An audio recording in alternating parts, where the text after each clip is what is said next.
If you're in the market to buy a used free satellite TV receiver, here's a few tips to consider before you buy one. The first tip is never buy a used receiver that doesn't come with the original remote control.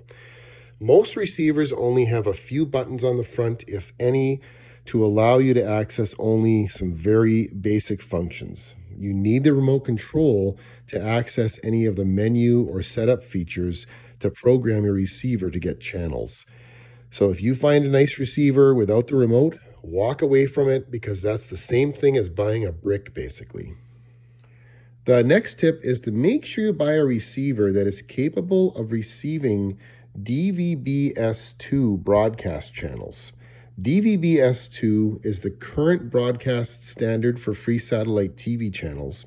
And while you can still use an older satellite receiver like this one that has the DVB logo on it, DVB stands for Digital Video Broadcast. That is a slightly older broadcast format that's still used by lots of channels, but buying an older receiver like this will not allow you to pick up any of the newer channels using the current DVB-S2 broadcast format. So your best bet is to buy a receiver that is capable of picking up the current DVB-S2 format, and that will also be able to pick up the older DVB channels as well. Here's a receiver I found at my local thrift store recently, and this is an older receiver. Pretty common to find these, made by ViewSat, and this is the older DVB broadcast format. Not to mention there's no remote control with this receiver. So it did power up when I tried it, but just not worth buying. It was only $5.99. But even at that price, it's not worth it because trying to find a remote control for these things or sourcing out even like a universal remote, it's too much trouble and not worth the cost for the amount of channels you're going to pick up with this. You're better off to save your money and find a DVB-S2 receiver with the remote control. Here is an older DVB receiver that I bought for $20. So I kind of broke my own rule, but I bought this to make a video on what channels you can still receive with one of these older receivers. This one was brand new in the box though, has the original remote, and I don't think it's ever been used.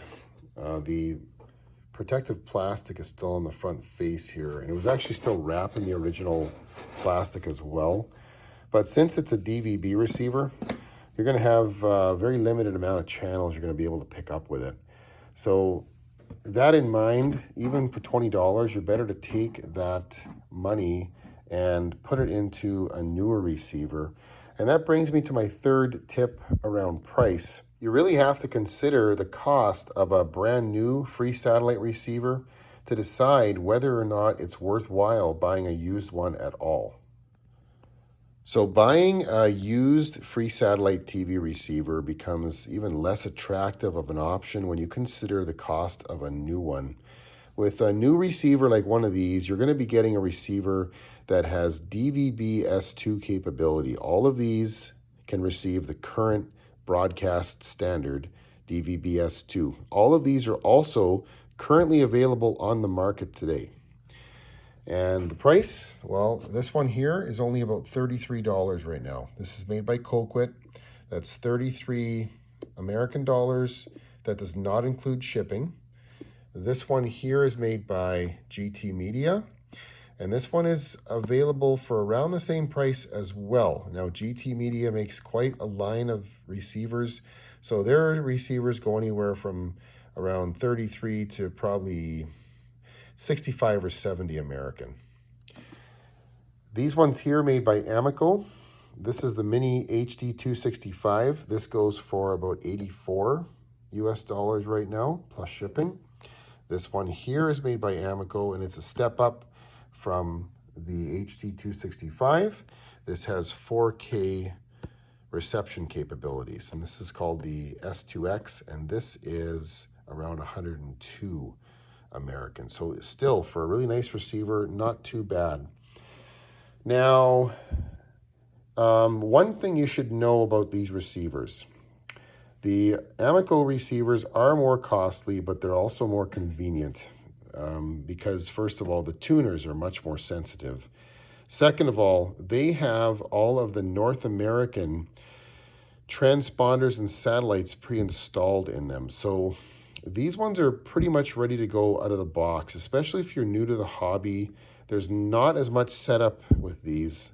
So hopefully you can pull in your first satellite a lot quicker with one of these. Now, these ones here are good receivers as well, but these have Eastern satellites installed.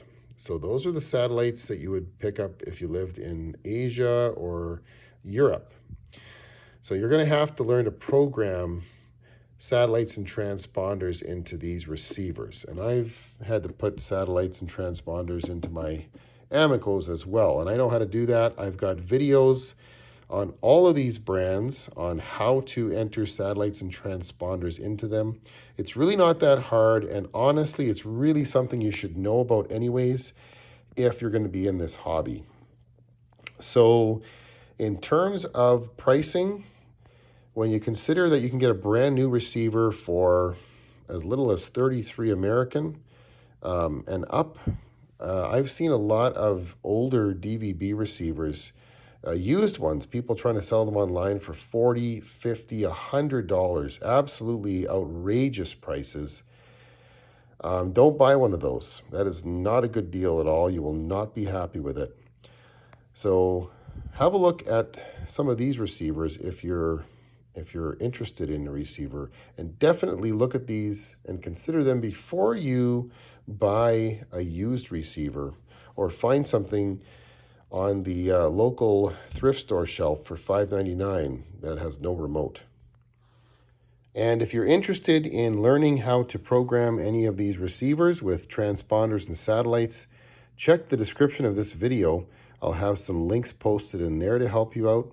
And if you're interested in learning about free satellite TV in general, or about other free TV options as well, have a look at my channel. There's lots of videos on there to help you get started.